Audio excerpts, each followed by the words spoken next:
Welcome friends. இந்த வீடியோவில் தக் லைஃப் மூவியோட ரிவ்யூ தான் பார்க்க போகிறோம். வீடியோ பார்த்துட்டு இருக்கவங்க ஒரு லைக் பண்ணிவிட்டு பாருங்கள். சிம்பிளாக அந்த கான்செப்ட் என்ன அப்படின்றத பார்த்துட்டு போயிடலாம்.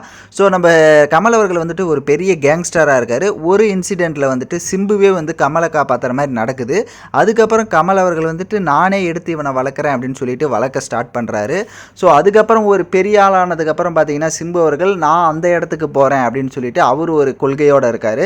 அது அவர் இடத்துக்கு போனாரா இல்லையா, அவங்களுக்குள்ள அப்படி என்ன நடந்தது அப்படின்ற ஒரு கான்செப்ட் தான் இது முக்கியமான இது. ஸோ இதில் என்னுடைய ஒரு பார்ட் ஆஃப் என்ன மிஸ்டேக் பண்ணியிருக்காங்க, என்ன ஒரு ப்ளஸ் பாயிண்ட்டாக இருக்குது அப்படின்னா, ப்ளஸ் வந்துட்டு கண்டிப்பாக ஆக்டிங் தான். எல்லாரோட ஆக்டிங்குமே நல்லாவே கொடுத்துருக்காங்க. ஸோ இதில் மைனஸ்ன்னு பார்த்தீங்கன்னா எக்கச்சக்கமான காஸ்ட் அண்ட் க்ரோ வந்து ஆட் பண்ணியிருக்காங்க. அதுதான் பெரிய மைனஸ். எதனால் அப்படின்னா அவங்களுக்கு எல்லாத்துக்குமே ஸ்பேஸ் வந்துட்டு அவ்வளோவா கிடைக்கல. டக்குன்னு வருவாங்க, டக்குன்னு போயிடுவாங்க.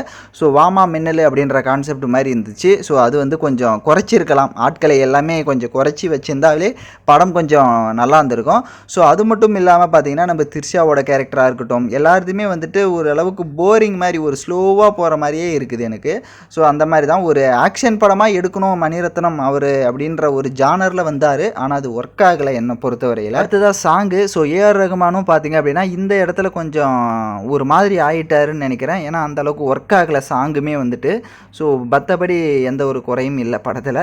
ஸோ நீங்கள் யாராவது படம் பார்த்துருந்தீங்க அப்படின்னா உங்களோட ரிவ்யூவை மறக்காமல் கமெண்ட் செக்ஷனில் கமெண்ட் பண்ணுங்கள். ஸோ இந்த மாதிரி அப்டேட்ஸ்லாம் தெரிஞ்சுக்கணும் அப்படின்னா நம்ம சேனலை மறக்காமல் சப்ஸ்கிரைப் பண்ணிவிட்டு லைக் பண்ணிவிட்டு பாருங்கள். தேங்க்யூ ஃபார் வாட்சிங் திஸ் வீடியோ.